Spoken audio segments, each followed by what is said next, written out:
कंस श्री कृष्ण का वध करने की कोशिशें लगातार कर रहा था। इसी कारण उसने अपनी बहन समान पूतना को बुलाया और उसे आज्ञा दी कि आकाशवाणी के अनुसार मेरी हत्या करने वाला मथुरा में है। तुम उसका वध किसी भी तरह कर आओ। पूतना भी कंस को अपना भाई मानती थी, इसलिए कहने लगी, आप परेशान न हो, अगर मेरे प्राण देकर भी आपका शत्रु मृत्यु को प्राप्त हो तो मैं यह करूंगी। इतना कहकर वह वहां चली जाती है। पूतना ढूंढते हुए आखिर मां यशोदा के घर पहुंच जाती है। एक ब्राह्मणी का रूप धारण कर वह अंदर प्रवेश करती है और यशोदा से कहती है, मैं एक सिद्ध और तपस्वी ब्राह्मण की पत्नी हूं और मुझे सिद्धियां प्राप्त हैं कि अगर मैं किसी भी बच्चे को आशीर्वाद दूं तो वह किसी भी तरह से विफल नहीं हो सकता, और मुझे पता चला है कि आपके घर किसी महान आत्मा ने जन्म दिया है, इसलिए मैं उसे आशीर्वाद देने आई हूं। बस इतना कहते ही मां यशोदा ने अपने लला को पूतना की गोद में दे दिया और कहने लगी, ये लीजिए, मेरे पुत्र को आशीर्वाद दीजिए। वह इस बात से अनजान की ब्राह्मणी का रूप धारण किए यह पूतना राक्षसी है। वह श्री कृष्ण को पूतना की गोद में दे देती है। पूतना ब्राह्मणी का रूप बनाए उसे आशीर्वाद देने लगती है। आशीर्वाद देते समय वह कहती है, सुनिए, मुझे एक और सिद्धि भी प्राप्त है कि मेरे स्तनों में अमृत है। अगर मैं किसी को स्तन पान करवाऊं तो वह अमर हो जाता है। यशोदा मां कहती हैं, हाँ जरूर, अगर आप ऐसा कर सकती हैं तो जरूर मेरे पुत्र को स्तनपान करवाकर अमर बना दो। पूतना श्री कृष्ण को गोद में लिए उसे स्तनपान करवाती है, लेकिन तभी पूतना अपना विकराल डरावना रूप धारण कर और हाँ हाँ करती उड़ जाती है।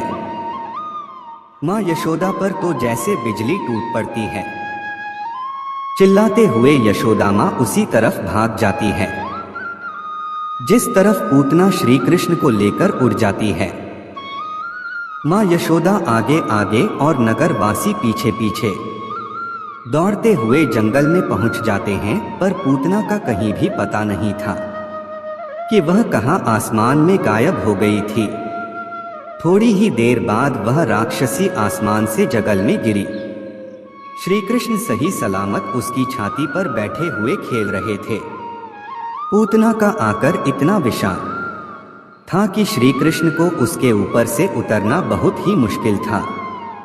जैसे तैसे करके नगरवासियों ने कान्हा को नीचे उतरा, और यह देख सभी हक्के बक्के थे कि इतनी बड़ी राक्षसी को कान्हा ने कैसे मारा, और इतना ऊपर से नीचे गिरने पर कान्हा को एक खरोच तक नहीं आई। अब यह भी दुविधा थी कि इतनी बड़ी राक्षसी का अंतिम संस्कार कैसे किया जाए। तभी एक समझदार व्यक्ति ने सलाह दी कि राक्षसी को कई छोटे छोटे टुकड़ों में काट इसका अंतिम संस्कार कर देते हैं। ऐसा ही हुआ। अंतिम संस्कार के बाद पूतना की आत्मा श्री कृष्ण में समाहित हो गई और श्री कृष्ण ने पूतना को अपनी मां का दर्जा दिया, क्योंकि पूतना ने कान्हा को स्तनपान करवाया था। कंस भी यह खबर सुनकर बड़ा ही अचंभे में था।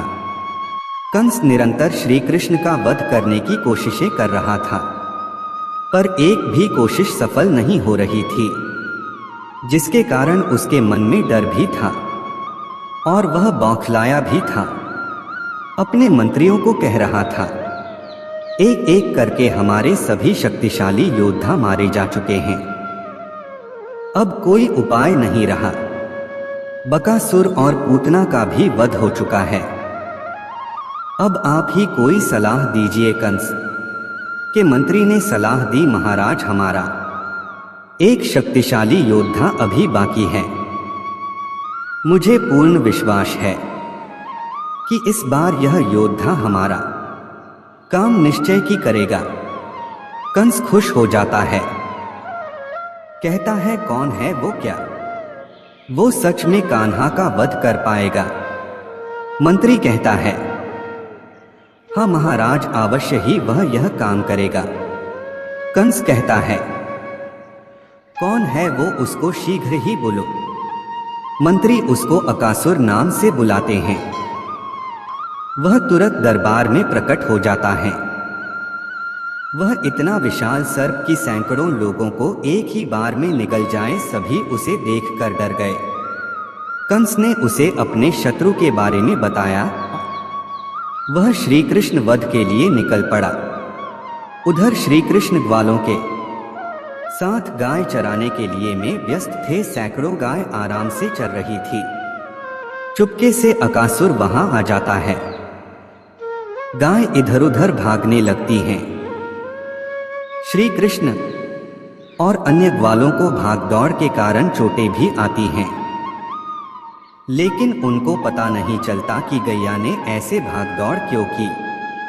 दोपहर हो गई थी। श्री कृष्ण कहने लगे, चलो मित्रों, अपनी अपनी गठरियां खोलो और कहीं छांव वाली जगह तलाशो जहां हम दोपहर का भोजन कर सके। सभी ऐसी जगह की तलाश करने लगते हैं। एक जगह एक ग्वाले को दिख जाती है, जो एक गुफा जैसी दिखाई देती है।